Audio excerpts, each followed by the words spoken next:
So in this video, we're going to be discussing configuration management testing, right? Why is this so important? Configuration management is the process of maintaining computer networks, databases, software in a consistent, planned fashion, right? We want to have a mechanism in place to monitor and evaluate changes made to a system throughout the development to determine who made these modifications.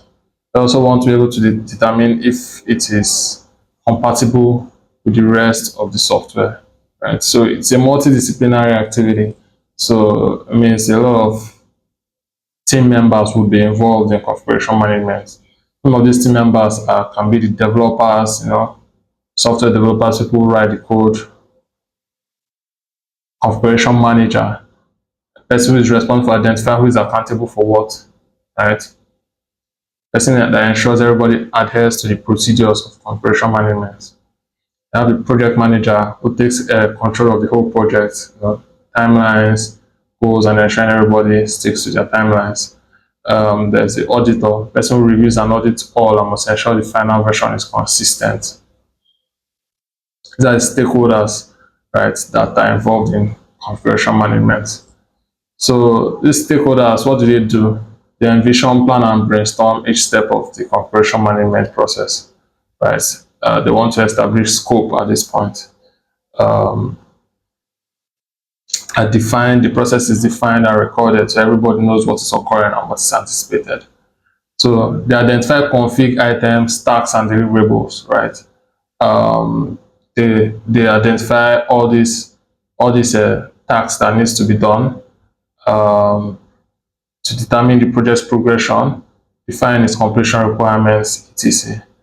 So your team can know when all the project objectives have been completed or accomplished. So they arrive at a baseline, right? They arrive at a baseline. Most configuration management technologies will automatically scan the IT environment and provide the required data to construct the configuration management baseline, right? It's a fixed collection of system settings used to detect changes, right? So the purpose is to manage alterations made to the software, and as the project progresses, new baselines are developed, resulting in software versions. So they adopt change control and keep detailed records. Change control is very important in this process. They used to guarantee that any modifications are compatible with the remainder of the project. So these procedures contribute to quality assurance and new baseline data. Right. In this stage, configuration requests are presented to the team and authorized or refused by the config manager. So, maintaining an accountability of item status. So this stage is to check the project is proceeding according to schedule by testing and validating against predefined baselines. Right. Configuration status accounting monitors each version issued through the process. Right, evaluating what's new in each version and why the modifications were required. To be able to determine if an object is active, completed, in process, or checked out by whom or any other status you assign. Right, so you want to know who did what on the project, which is very important.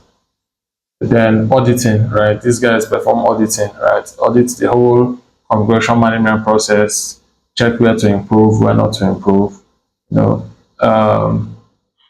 Verifies the configuration parts conform to specifications, right? So these assumptions are they get assumptions from the initial baseline and the change request handled so far, and use it to check if the process is effective as it should be.